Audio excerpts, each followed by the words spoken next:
오늘 보니까 이 말씀 가만히 보니까 이 말씀은 거의 한의원 같은 느낌을 받게 합니다. 왜 그렇습니까? 3절에 내가 아니할 때 종일 신음함으로 내 뼈가 새하였다. 주의 손이 주여 나를 누르시오니 내 진액이 빠져서 여름 가뭄에 마름같이 되었나이다. 이 내용은 가만히 보면은 이제 뼈 쇠하고 진액 마르고. 네, 감사합니다. 네, 감사합니다. 여기 옆으로 돌아와도 되는데 가운데로 이렇게.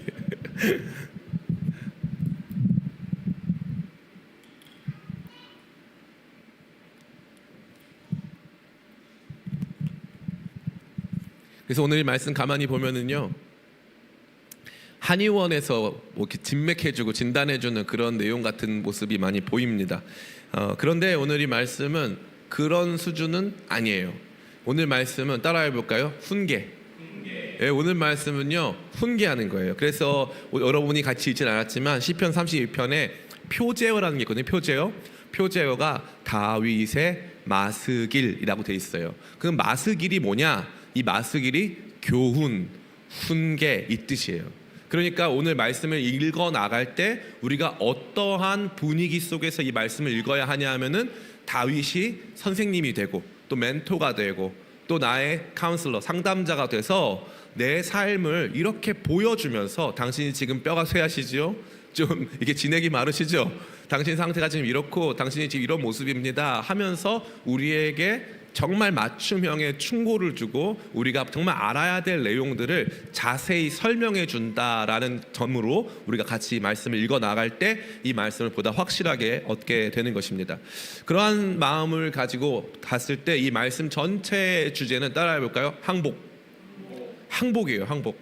제가 그냥 뭐 라인 맞추겠다고 항복해야 뭐 행복하다 뭐 이렇게 정말 돋보이려고 했던 것도 있지만 죄 사함과 관련된 내용이 여기 굉장히 많이 나옵니다. 우리 1절 같이 한번 읽어볼까요? 1절 시작. 허물의 사함을 받고 자신의 죄가 가려진 자는 복이 있도다. 아멘. 여기 보니까 5절도 한번 같이 읽어볼까요? 시작. 내가 이르기를 내 허물을 여호와께 자복하리라 하고 내가 죄를 아뢰고 내 죄악을 숨기지 아니하였더니 곧 주께서 내 죄악을 사하셨나이다. 아멘. 전체적으로 죄와 죄에 대한 용서가 등장하고 있죠. 그런데 죄와 죄를 용서하는 이 죄의 시작, 죄로 말미암은 시작과 용서라고 하는 결론 사이에 뭐가 등장합니까? 그렇죠. 자복. 스스로 자기가 뭘 했는가를 고백하고 인정하고 그것으로 말미암아 스스로 엎드리는 그러한 모습이 등장하고 있다는 거예요. 그러니까 이거는 단순히 회개, 저 이 잘못했어요, 인정, 이걸 넘어서서 인정하지 않으려 하는 누군가가 결국에 자신의 죄악됨을 깨닫고 그 죄악됨을 다 고백한 다음에 하나님께 두 손 들고 항복하는 모습을 보여주고 있는 것입니다. 그 모습이 이 말씀 안에서 저와 여러분을 강하게 교훈하고 있는 거예요. 그러면 첫 번째 문제가 뭐냐? 여기 보니까 회개하지 않으면, 자복하지 않으면 무슨 문제가 발생하냐 하면은 따라해 볼까요? 모든 문제. 모든 문제가 발생하는 거예요. 여기 보니까 종이 신음함으로 내 뼈가 쇠하도다 되어 있고 주의 손이 주야로 나를 누르시오니 내 진액이 빠져서 여름 가뭄에 마름같이 되었나이다 라고 되어 있죠. 이 말씀은 어떤 내용입니까? 여기 보니까 하나님께서 마치 당신께서 우리 가운데 늘상 베푸시는 은혜와 복을 주시지 않으니까 내 뼈가 아프다, 내 진액이 마르고 육체적으로 쇠할 뿐만 아니라 영적으로도 굉장히 곤비하다. 그러니까 영적인 것, 육적인 것 모든 것이 다 힘들고 굉장히 마르고 내가 튼튼해야 될 뼈, 근간이 다 흔들린다라는 것을 보여주고 있는 거죠. 그러니까 이거는 총체적으로 회개하지 않는 사람들에게 이러한 일이 벌어진다라는 것입니다. 그러면 재미있는 게 이 사람은 왜 회개를 하지 않을까요? 왜 회개를 하지 않을까요? 이 사람 가운데 자신의 죄를 알지 못하고 또 자신의 죄를 인정하지 않는 이런 모든 것들이 있는데 그러한 모습을 보여주는 동물이 등장해요. 그 동물이 뭡니까? 우리 9절 같이 한번 읽겠습니다. 시작. 너희는 무지한 말이나 노새같이 되지 말지어다. 그것들은 제갈과 굴레로 단속하지 아니하면 너희에게 가까이 가지 아니하리로다. 아멘. 충분히 훈련되지 못한 또 사람 손에 의해서 사육되지 못한 그래서 야생에 길들여진, 야생에 있는 길들여지지 못한 말이나 노새와도 같이 큰 짐승들은 그들을 어쩔 수 없이 길들여야 하거나 그들을 가축화하는 과정에서 그들에게 다소간의 압제 또 폭력이 행사될 수밖에 없다는 것을 말하고 있는 거죠. 뭐 이것이 뭐 동물학적으로 어떤 뭐 연관이냐 그게 중요한 게 아니라 이 당시에 그렇게 했다는 거예요. 그리고 지금도 상당 부분 그렇게 행하고 있다는 거죠. 이거는 뭘 말하는 걸까요? 따라해 볼까요? 완고함. 죄가 있어도 인정하려 하지 않는 거예요. 그러니까 그걸 죄인지도 모를 뿐만 아니라 죄라고 알려줘도 인정하려 하지 않는 거죠. 내가 그 정도 죄인은 아니다. 나는 그 정도 나쁜 사람은 아니다라는 거죠. 그래서 자기는 큰 죄인이라고 하는 인식도 없을 뿐만 아니라 자기가 스스로 그것을 인정하려고 하지도 않는 상태에서 무슨 일이 발생하냐 하면은 여기 보니까 뭐라고 되어 있냐면 뼈가 쇠하고 그 다음에 신음하고 진액이 빠져서 모든 것이 마르게 된다라는 거예요. 그러면 간단합니다. 여러분이 무슨 이유인지는 모르겠는데 뼈가 쇠하고 진액이 마르고 내 인생에 왜 이렇게 되는 일이 없고 왜 이렇게 나는 이렇게 모든 근간이 다 뒤흔들리고 있는가? 그 중에 하나가 뭐일 수 있다? 나의 완고함일 수 있다라는 거예요.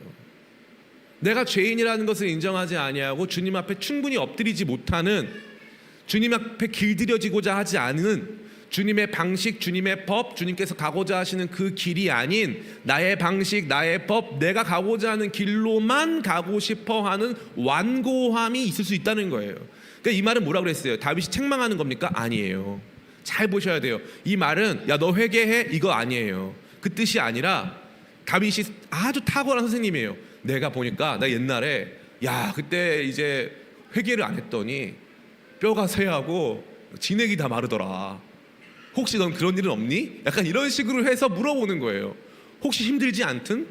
혹시 이런 부분에 너를 많이 괴롭히고 있지는 않든? 이유 없이 너무 우울하지 않아? 이유 없이 삶이 너무 공허하지 않아? 이유 없이 너무 불안하지 않아? 너 어떤 상태야? 근데 가만히 보니까 그때는 때로는 내 죄가 사하여지지 않고 하나님과 나와의 관계가 충분히 원만하지 않을 때가 많더라고. 그렇게 설명하면서 그 뒤에 뭐라고 말합니까? 그 뒤에 너희는 무지한 말이나 노새와 같이 되지 말아라. 그들은 제갈과 굴레로 단속하지 아니하면 너에게 가까이 하지 않는다. 그러니까 어쩔 수 없이 하나님께서 우리를 다루시기 위한 과정으로 우리가 여전히 완고한 상태에 있을 때 하나님이 우리를 조금은 뼈를 쇠하게 진액을 마르게 하실 수밖에 없다라는 거예요. 이 굉장히 중요한 교훈이 아닐 수 없는 것입니다. 저는 여러분들이 성경을 읽으면서 이 성경 말씀이 저와 여러분들의 삶을 비춰주고 있음을 믿으시길 축복합니다. 이 성경 말씀이요 저와 여러분들을 말해주고 있는 거예요. 말해주고 있는 거. 제가 너무 자주 드리는 예화지만 요즘에 제가 예화는 자주 드리기로 결정했기 때문에, 왜냐하면 보니까 성경 말씀보다 예화를 좋아하더라고요. 그래서 다들 예화를 좋아하시기 때문에 이거는 자주 들어야 여러분들이 기억하기 쉽다. 제가 중국에 이제 2006년에 안 믿는 게 뭐였냐면 한의학을 안 믿었어요. 한의학은 이거는 상담요법이다 일종의. 이거는 상담술이지 이거는 아무런 효과가 없다라고 생각했어요. 저는 심지어 진짜로. 그런데 이제 거기에 그 중국의 그 란저우에 가보니까 아주 대단한 한의사분이 계시더라고요. 그래서 8시에 오픈하는데 7시에 갔어요. 오픈런이 너무 길어. 7시인데도 간신히 들어가가지고 딱 갔죠. 근데 이제 저는 그 당시에 무릎이 안 좋고 이제 허리가 안 좋았어. 근데 이제 한의학에서는 어떤 진맥 방법이 있냐면은 첫 번째는 시진이라는 게 있어요. 시진. 얼굴 보고 이 사람을 진단하는 거예요. 두 번째는 맥진이라는 게 있어요. 맥진. 맥진은 맥을 짚어보고 이 사람을 진단합니다. 세 번째는 문진이라 그래서 물어보는 거예요. 어디 아파서 왔냐? 상태가 어떠냐? 얼마나 아프냐? 물어보는 거죠. 근데 이분이 이 세 가지 중에 뭘 안 하시냐면은 문진을 하지 않으세요. 그러니까 환자한테 물어보지 않고 진단을 내리세요. 참 이상한 분이죠. 근데 말하려고 하면 말 못하게 해요. 막 이렇게 제가 어디 아파서 왔어요? 말 못하게 하고 막 이런 분인데, 저는 이제 어차피 돌팔이다. 그런데 이렇게 아침부터 제가 왔으니까 줄도 섰고 했으니까 돌팔이지만 믿어보자. 이런 마음을 가지고 이제 가가지고 이 사람이 혹시 내 진맥을 잘못하면 내가 말해줘야지라고 생각해서 허리 아픈 거, 무릎 아픈 거 이제 이제 그 증상을 가지고 갔습니다. 거기 갔는데 이제 작은 진료실에 사람들이 이제 밖에서 이제 건물 밖에서 줄 서가지고 진료실 한번 들어오는데 1시간이 걸려요. 1시간 딱 들어와가지고 있으면은 안에 신비한 연기가 가득 차 있습니다. 그게 뭐냐면은 한의사분이 피는 담배 연기예요. 그래서 제가 보니까 거기는 한약으로 살리고 그 연기로 죽이더라고. 내가 너무 놀랐어요. 정말 와, 이거는 진짜 너무너무 잔혹할 만큼 연기가 자욱한데 거기서 다 신비로워 보이더라고요. 근데 이제 제 차례가 됐어요. 제 차례가 됐는데 갑자기 제 진맥을 저 다음에 이제 우리 돌아가신 우리 윤혜영 집사님 어머니신 안복수 권사님 차례였는데 저를 딱 진맥하면서 이제 얼굴 보고 진맥한 다음에 딱 첫 마디가 뭐냐면은 거짓말처럼 당신이 허리가 안 좋고 무릎이 안 좋은 이유는 이러더라고요. 첫 마디가 그거였어요. 뭐 내장이 어떻고 저쩌고 막 다 얘기하는데 설명은 안 들리고 어떻게 맞췄지? 내가 허리가 안 좋고 무릎이 안 좋은 줄 어떻게 맞췄지? 근데 자세랑 뭐 이렇게 진맥하고 뭐 혈색 다 본 다음에 딱 보니까 이제 이게 안 좋다는 거야. 그래서 이거 고치려면 일주일 약을 먹어야 된대. 일주일. 그래서 저는 MRI만 4번 찍고 막 그랬어요. 근데 일주일 약 먹으면 난다는 거야. 그래서 말이 안 되잖아요. 그런데 이제 주는 약이가 받았죠. 제 뒤에는 안복수 권사님인데 안복수 권사님은 그때 이미 유방암 말기였어요. 말기였기 때문에 근데 그렇게 보였을 수 있겠지만 딱 잡자마자 이분이 하는 말씀이 암 말기 환자인데 고칠 수 있다는 거예요. 너무나 신기했어요. 저는 그날 그 경험을 잊을 수가 없어요. 근데 저는 그때 알았죠. 우리가 알지 못하는 어떤 특별한 관점, 특별한 정보 이런 것들을 통해서 나에 대해서 나보다 잘 아는 사람이 있을 수 있다 없다? 있다는 거예요. 나보다 잘 아는 사람이 있을 수 있다는 거죠. 그리고 우리 중에 나보다 나를 가장 잘하는 분이 누굴까요? 나보다 나를 가장 잘하는 분, 하나님이 나보다 나를 가장 잘하시는 줄 믿습니다. 아멘. 하나님의 말씀이 저와 여러분을 잘 아는 거예요. 그래서 말해주는 거예요. 이 말씀은 그냥 있는 말씀이 아니라 언젠가 도저히 풀리지 않는 삶의 벽 앞에서, 도저히 풀리지 않는 고통의 이유 앞에서 무너지고 있을 때 이 말씀을 다시 한번 보라는 거예요. 그래서 이 말씀은 그냥 단순 공감이나 단순 여러분들을 혼내는 게 아니라 정확하게 교훈하고 있는 거예요. 그 교훈의 내용이 뭐예요? 바로 이거예요. 죄사함 받으면 복 있다. 그러나 죄사함 받지 못하면 괴롭다. 그래서 이걸 봐라. 너 괴롭냐? 그럼 죄사함 받지 못했을 가능성이 있다. 그렇기 때문에 그 죄사함에 대한 것들을 주님께 아뢰 필요가 있다라는 거예요. 이건 여러분들에게 제가 뭐 구원파에서 말하는 죄사함 거듭남의 비밀 이런 게 아니라요. 우리는 예수 그리스도로 말미암아 구원받은 줄 믿습니다. 우리의 모든 죄를 예수님께서 영단번의 제사인 십자가의 제사에서 그 대가를 다 치르셨어요. 맞죠? 이건 맞아요. 이거는 정확합니다. 그러면 보세요. 주님께서 대가를 치르신 건 무슨 대가를 치른 거냐면요, 우리가 하나님 아버지와 원수되어서 정죄, 너는 하나님의 아들을 죽인 죄, 너는 원죄를 범할 뿐만 아니라 하나님의 아들을 적극적으로 죽인 그 죄, 하나님과 원수된 그 죄가 있으니까 너는 아버지께로 나올 수가 없어 라고 하는 법적인 내용이에요. 그런데 여기서 말하는 이 허물은 뭐냐, 허물과 죄는 뭐냐 하면요, 그렇게 구원받은 하나님의 사람들이라 할지라도 여전히 옛사람의 모습에서 벗어나지 못하고 그 옛사람의 모습 안에서 이제는 내가 그 전에 섬기던 옛사람의 모습으로 행동할 때 그것 때문에 내가 지옥에 가는 건 아니지만, 지옥에 가거나 하나님 앞에서 끊겨지는 건 아니지만 하나님께서 그것으로 말미암아 내 안에 충분히 은혜를 베푸실 수 없고 나에게 복을 주실 수 없는 상태가 도래할 수 있다는 것입니다. 2008년으로 기억나는데 한 영화가 개봉하죠. 밀양이란 영화예요. 이 밀양이란 영화에서 이창동 감독이 제기한 아주 중요한 이슈는 뭐냐면요, 아니 내 아이를 죽인 그 살인범이 그 살인범 때문에 너무 괴로워가지고, 아이가 없고 막 너무 괴로워가지고 교회에서 이 전도연 씨가 이제 은혜를 받았어요. 그래서 그래 내가 용서하자 하고 그 사람을 굳이 찾아가지고 자기 아들 죽인 살인범을 찾아가가지고 내가 아저씨 용서할게요라고 했는데 아저씨가 웃으면서 자매님도 예수님 믿으셨네요.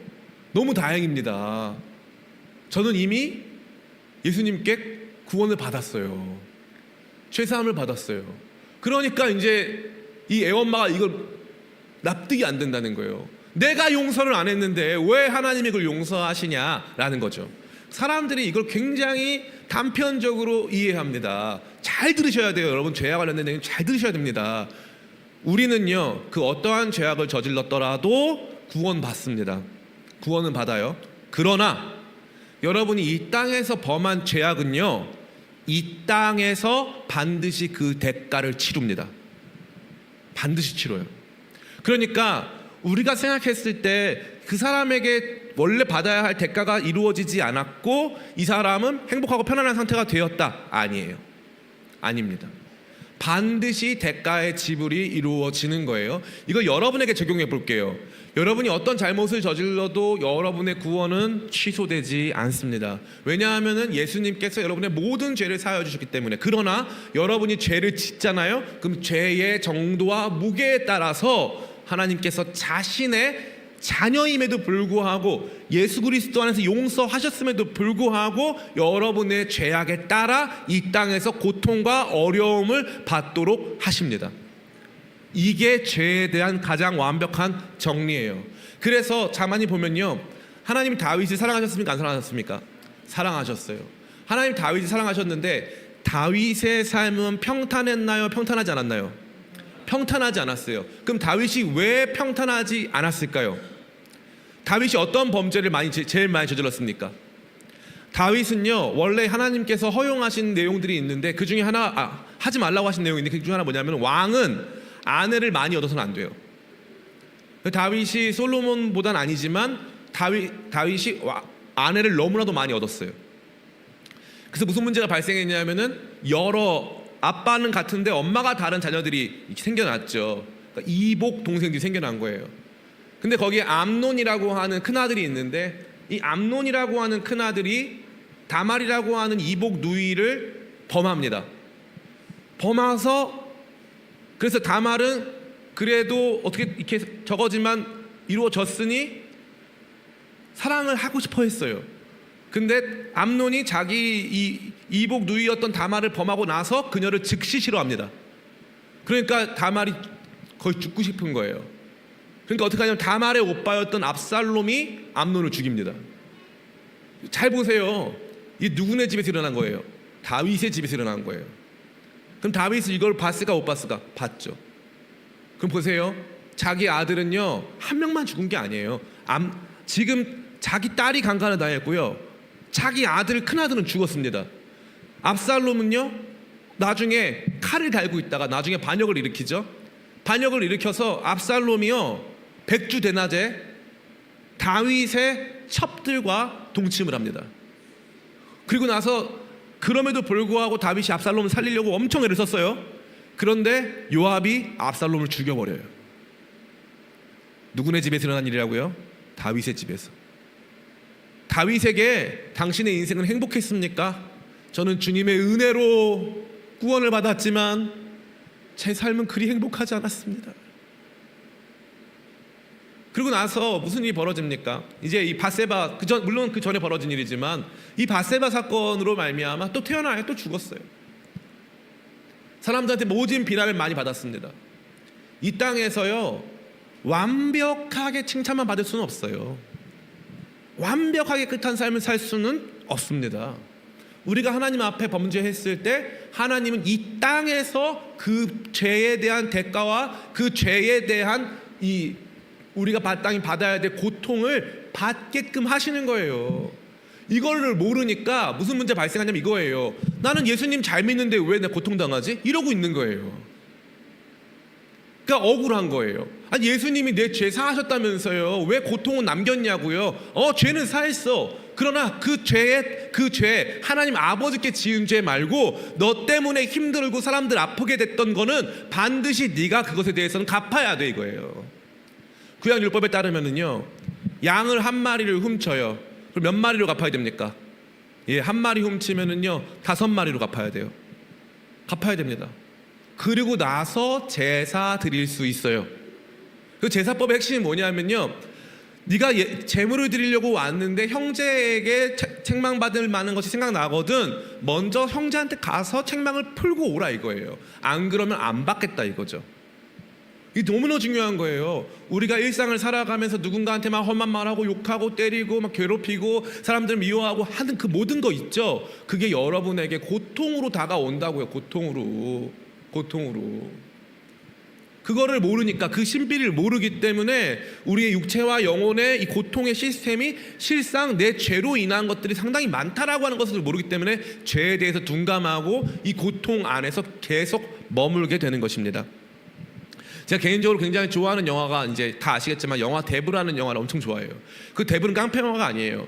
이 대부라는 영화는 엄청난 세계관을 보여주고 있는데, 이 미국이라고 하는 세계관, 그 다음에 미국 정치, 그 다음에 종교라고 하는 세계관, 예술이라고 하는 세계관, 가정이라고 하는 세계관, 남자라는 세계관, 이 사랑이라고 하는 세계관 다 보여줘요. 너무나도 위대한 걸작입니다. 그래서 로튼토마토라고 하는 그 거기에서도 2등이죠. 전 세계 우리 평가할 수 있는 모든 영화 중에 2등이에요. 2등. 그 정도로 위대한 영화가 대부라는 영화인데, 이 대부에는요, 이 막내 아들은 2차 세계대전에 참전한 무공훈장을 받은 아주 용맹하고 국가를 사랑하는 건실한 프린스턴 대학교 학생이었습니다. 근데 자기 아버지는 이 마피아였는데 자기는 절대 그 길을 걷지 않으려고 했어요. 근데 아버지가 피격을 당하면서 이 아들이 아빠를 도와주다가 이제 마피아 대부가 됩니다. 마피아 대부가 되다가 자기 가족이 생겼잖아요. 근데 자기 형 때문에 자기 친형이 굉장히 유약한 사람이었는데 자꾸 적들이 자기 형을 이용해서 자기를 죽이려고 하는 거예요. 그래서 아버지 돌아가시고 어머니 돌아가신 다음에 형이 우리 가족의 큰 위협 요소니까 사람을 시켜서 형을 죽입니다. 자기 친형을 죽여요. 그러다가 이 사람이 3편에 보면은 당뇨병이랑 여러 병이 걸려요. 병이 딱 걸렸는데, 병이 걸려가지고 있는데 막 이 저혈당 쇼크도 오고 막 이럽니다. 그러다가 이제 어느 수도원에 가가지고 람베르토 주교라고 하는 주교랑 만나서 돈 문제 때문에 만났어요. 그 주교님이랑. 그 주교님은 참 좋은 분이었어요. 만났는데 이 주교님이랑 딱 얘기를 하다가 갑자기 저혈당 쇼크가 딱 온 거예요. 그러니까 갑자기 주교님이 뭐라고 하냐면은, 여러분 천주교도 배울 게 좀 있어요.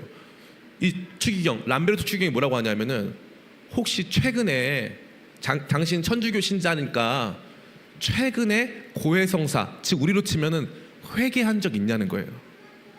그러니까 이 대부가 마이클 콜레오네가 뭐라고 하냐면, 사실 추기경님은 제가 뭐 하는 사람인지 알잖아요.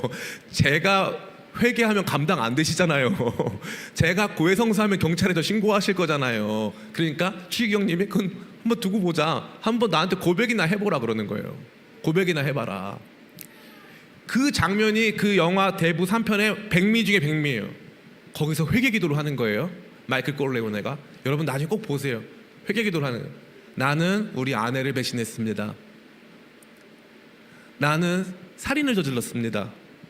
거기까지는 차분하게 고해성사를 해요. 그러다가 나는 우리 형을 죽였습니다. 우리 아버지의 아들이고 우리 엄마의 아들인 우리 형을 죽였습니다 하고 막 오열을 해요. 엉엉 울면서 회개를 합니다. 엉엉 울면서 회개를 해요. 그런데 이 대부는요, 그 어둠의 세계를 벗어나고 싶은데 못 벗어나는 거예요. 그래서 마지막 어떻게 되냐면 자기 딸이 자기 눈앞에서 죽어요. 그리고 영화가 끝납니다. 뭘 보여주는 거예요? 자기가 이 땅에서 저질렀던 모든 죄악이 자기를 짓누르고요, 그 죄악으로 말미암아 자기는 착하게 살고 싶지만 그것이 끌어당겨가지고 절대로 그러한 착한 삶을 살지 못하게 만들고 있는 이 죄의 엄청난 이 힘을 그 영화가 보여주더라고요.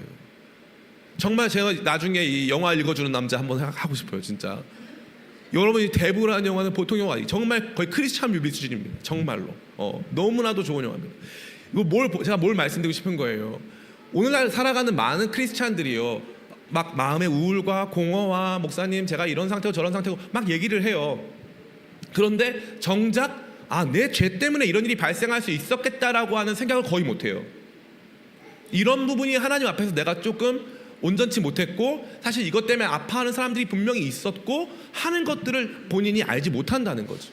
알지 못한다는 거. 그리고 알아도 인정합니까 안 합니까? 안 한다는 거예요. 죄인의 특징이 뭐냐? 완고함이에요. 완고함. 절대 인정하지 않습니다. 주님, 내가 죄인입니다 하지 않는다는 거예요. 그래서 이 뒤에 보면요, 이 회개하는 모습과 태도와 행동과 이런 열정들을 다 보여주고 있어요. 6절 말씀 같이 한번 볼까요? 6절 말씀 시작.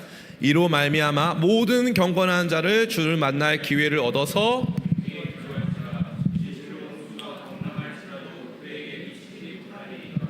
아멘. 모든 경건한 자는 주를 만날 기회를 얻어서 주께 기도할지라.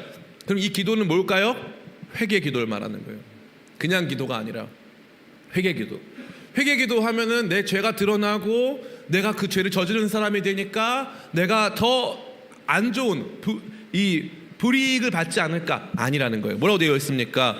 홍수가 범람할지라도 그에게 미치지 않는다. 반드시 이겨낼 수 있다. 회개가 생명이다. 항복하는 게 행복으로 가는 지름길이다 라고 말을 하고 있는 거죠. 10절과 11절 읽고 말씀 마치겠습니다. 같이 읽습니다. 시작. 악인에게는 많은 슬픔이 있으나 여호와를 신뢰하는 자에게는 인자하심이 두리로다. 너희 의인들아 여호와를 기뻐하며 즐거워할지어다. 마음이 정직한 너희들아 다 즐거이 외치지. 보세요. 처음에는 허물을 사함을 받고 막 죄에 대한 얘기 나오다가 나중에 뭐로 끝나요? 죄로 시작해서 의로 끝나요. 죄로 시작해서 의로 끝나요. 그럼 이 상태, 이 중간 과정이 뭐라는 거예요? 회개했다는 거예요. 그 중간 과정에서 내 연약함과 이런 것 한계들을 발견했다는 거죠. 그리고 거기 등장하는 표현이 뭡니까? 마음이 정직한 너희들아. 정직하게 내 상태를 주님 앞에 아뢰고 내가 이런 모습이라는 점을 주님께 아뢰기 시작하면 그때부터 나를 짓누르고 있던 것에서부터 자유케 되어지고 회복되어지고 온전케 된다는 것을 의미하는 것입니다. 저는요 굉장히 정직한 사람이에요. 여러분 궁금한 거 있으면 저한테 다 물어보세요. 그럼 툭 찌르면 다 말해요. 제가 일제시대 태어났으면은 저는 독립운동을 했을 게 확실합니다. 그러나 제가 잡혔을 경우 상당한 피해가 있었을 거예요. 정말 독립군 전체가 초벌됐을 거야. 다 물었을 거야. 고문 안 해도 물어. 고문 안 해도 물어보면 사실 잘 모르지만 말씀드릴게요 하면 다 말할 거예요. 저 그런 타입이에요. 그런 타입. 저는 근데 원래 그런 타입은 아니었어요. 원래 제가 제일 많이 하는 게 뭐냐면 거짓말이었어요. 거짓말. 왜냐하면 자기 방어 기제 중에 하나가 저는 거짓말이었어요. 저를 속이는 거. 근데 거짓말하다가 된통 당한 적이 너무 많아. 그래서 거짓말이 얼마나 나쁜 건지 알기 때문에 웬만하면은 뭐 선의의 거짓말 일부 여러분 뭐 어려 보인다, 뭐 예쁘다, 뭐 이런 선의의 거짓말 몇 개 빼고는 전체적으로 저는 정말 정직합니다. 다 말해요. 뭐 할 말 있으면 저는 다 저한테 말씀하세요. 제가 다 말씀드릴게요. 정확하게. 다 보여드릴 수 있어요. 근데 아무도 나한테 묻질 않아서 내가 말을 못하는 것뿐이에요. 물어보면 다 말할 수 있어요. 다. 그러한 과정에서 여기 보니까 마음이 정직한 너희들아. 제가 이거 발견한 거예요. 하나님 앞에서 정직하잖아요. 하나님 앞에서 정직하면 지금 좀 고통스럽고 어려워도 다 이겨내는 줄 믿습니다. 이 다윗이 하나님이 다윗과 가장 멀어진 때가 언제인 줄 아세요? 밧세바를 범했어요. 하나님이 그걸 과정을 막으셨어요. 밧세바가 벗고 있는 장면을 봤어요. 밧세바가 헷갈리네요. 밧세바가 벗고 있는 장면을 봤어요. 그래서 사람을 보냈어요. 그 여자 데려와라. 데려오지 않고 그냥 와서 하는 말이 뭐냐 하면은 이렇게 말하는 거예요. 왕이시여, 저는 우리아의 아내 밧세바 아닙니까? 라고 말하는 거예요. 잘 들으셔야 돼요. 1번, 그 여자는 누군가의 아내인데 당신이 잘 알고 있고 지금 군대의 사령관으로 당신 대신해서 저 암몬 족속과 전투하고 있는 우리아 장군의 아내입니다 라고 정보를 줘서 가급적인 막으려고 하는 거예요. 그리고 의문형으로 밧세바입니다가 아니라 밧세바 아닙니까? 라고 말하면서 다윗 왕을 다시 한번 그의 양심을 두들기면서 이렇게 하면 안 된다고 그에게 한 가지 또 이 도움을 주고 있는 거죠. 다윗이 데리고 옵니다. 데리고 올 상황에서 성경은 뭐라고 말하고 있냐면은 그녀가 부정함으로 라고 되어 있어요. 이 부정함은 그녀가 당시에 월경 기간이었다는 것을 말해줍니다. 월경 기간 가운데서는 그 당시의 율법으로는 이 성관계를 맺을 수가 없어요. 그런데 그 여자를 데리고 와서 월경 기간을 포함해서 계속 데리고 있으면서 나중에는 임신이 됐어요. 월경이 지나서 임신이 될 때까지 데리고 있던 거예요. 잘 보세요. 임신이 안 될 수도 있었어요. 월경 기간 끝나고 저거 했으면 바로 했으면 임신이 안 됐을 수도 있단 말이에요. 그런데 놀랍게도 다윗은 계속 데리고 있었어요. 언제까지? 임신이 확인된 다음에 돌려보냅니다. 돌려보내요. 그러고 나서 우리아를 데리고 옵니다. 뭐라고 해야 돼요? 우리아 미안하다 해야 될 거 아니에요. 우리아가 참을 수밖에 없겠지만 미안하다고 해야 될 거 아니에요. 우리아한테 진탕 술을 먹입니다. 술을 먹인 다음에 아내랑 동침하라고 했더니 이 충직한 바보 같은 우리아는 그날 술을 먹고 왕궁에서 땅바닥에서 잡니다. 집에 들어간 적이 없는 거예요. 그러니까 아이랑 상관이 없는 거지. 하도 말을 안 듣고 하도 신실해가지고 요압 장군한테 편지를 보내서 우리아를 죽이라 그래요. 적 진영에다가 몰아놓고 적군에 의해서 죽임당하게 해라. 이건 단순한 처형이 아니에요. 이건요 막 이 전투 가운데서 정말 악의에 가득하고 적대심이 가득한 적군의 손에 유린당하도록 우리아를, 그렇게 충성스러운 우리아를 버린 거예요. 거기다가 내다 버렸다는 거예요. 그리고 나서 재밌는 게 있어요. 다윗이 회개합니까 안 합니까? 안 합니다. 회개 안 하고 하도 회개를 안 하니까 나단 선지자가 가서 한 이야기를 들려줘요. 다윗 왕이시여, 어떤 사람이 있는데 큰 부자가 있습니다. 양이 아주 많아요. 그런데 손님이 집에 왔네요. 근데 자기 양을 잡지 않고 집에서 키운, 그래서 이 양은 털 깎는 용 양도 아니고 잡아먹으려고 키우는 가축도 아닌 집에서 키우는 가족과도 같이 딸같이 여기는 양 한 마리가 있는 사람한테 집에 가서 그 양을 잡아다가 손님 대접을 했답니다. 그러니까 다윗이 그 말 듣자마자 뭐라고 하냐면 저는 죽을 자라 라고 말하고 있어요. 저는 죽을 자라. 그때 나단이 뭐라고 말합니까? 그게 당신입니다. 그게 당신입니다. 그게 당신이에요. 다윗이 그 말 듣자마자 첫 마디가 뭔지 아세요? 하나님이 다윗을 그래서 예뻐하는 거예요. 첫 마디가 뭐냐 하면 내가 여호와께 범죄하였노라. 이게 첫 마디예요. 내가 여호와께 범죄하였노라. 그리고 나서 지은 시가 시편 51편. 하나님이시여 나를 우슬초로 정확케 하시고 주의 성령을 내게 거두지 말아 주시옵소서. 막 기도하는 거예요. 그러니까 하나님께서 그에게 기뻐하신 모습은 그와 같이 자신의 죄를 인정하지 못하고 있다가 주님의 말씀이 딱 임했을 때 나는 여호와께 범죄한 자다. 반대로 끝까지 고통 중에 거했던 한 사람이 누구냐? 사울이에요. 사울은 범죄를 했는데 사무엘이 지적하니까 뭐라고 하냐면 내가 범죄하였더라도 나를 백성들과 장로들 앞에서 높이사 나로 하여금 당신과 함께 가서 당신의 하나님께 제사하게 하소서라고 말한 거예요. 자기 죄를 인정한 거예요, 안 한 거예요? 최악의 사과가 뭔 줄 알아요? 네가 그렇게 화가 났다면 내가 사과할게, 이거 아니에요? 그 말이 뭐가 문제? 우리 자매들 남자친구한테 늘 하는 거 뭐예요? 자매들이 화를 내지 않죠. 그냥 조금 그날 조금 말을 덜 하죠. 말도 좀 덜 하고 조금 차가운 표정을 보일 뿐이에요. 그럼 형제들이 알아서 뭐라고 합니까? 회개를 하죠. 알아서. 형제들이 뭐라고 해요? 마음 풀어. 내가 잘못했어. 그러면 자매들은 뭐라고 말해줘야 됩니까? 그렇죠. 뭘 잘못했는데? 뭘 잘못해가 이거 완전 기본 아닌가요? 고정값 아닌가요? 뭘 잘못했는데? 맞아, 내가 잘못했어. 아니 뭘 잘못했? 이게 더 문제가 커지는 거죠. 잘못한 거 알아요, 몰라요? 모르죠. 몰라요. 사울도 그런 거 몰랐어요. 근데 말씀이 임하고 훈계가 임하면 뭐 하라는 거예요? 회개하라는 거예요. 그래서 오늘 말씀 제가 다 읽어드릴게요. 간단해요. 허물의 사함을 받고 자신의 죄가 가려진 자는 복이 있도다. 마음에 간사함이 없고 여호와께 정죄를 당하지 아니하는 자는 복이 있도다. 내가 입을 열지 아니할 때 종이 신음함으로 내 뼈가 쇠하였도다. 주의 손이 주야로 나를 누르시오니 내 진액이 빠져서 여름 가뭄에 마름같이 되었나이다.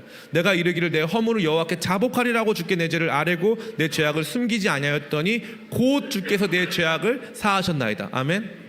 그러니까 항복하면 주님께서 말씀하셨고 그 말씀을 인정하고 그 말씀 앞에 엎드리면 뭐 하신다? 반드시 죄 사하신다. 그럼 죄 사함에 어떤 일이 벌어진다? 1절과 2절 허물의 사함을 받고 자신의 죄가 가려진 자는 복이 있도다. 마음에 간사함이 없고 여호와께 정죄를 당하지 아니하는 자는 복이 있도다.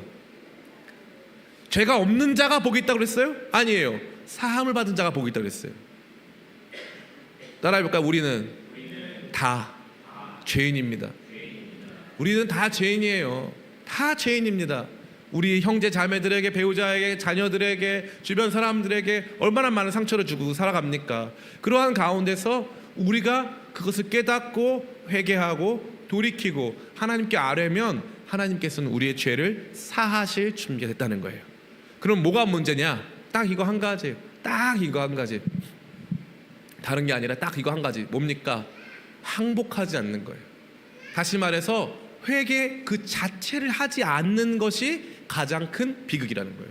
죄는 지을 수밖에 없으니까 날마다 주님 앞에 회개함으로 말미암아 우리 죄가 씻김 받고 사함 받고, 그래서 더 이상 우리가 불필요한 고통과 어려움 가운데 없기를 간절히 축원합니다.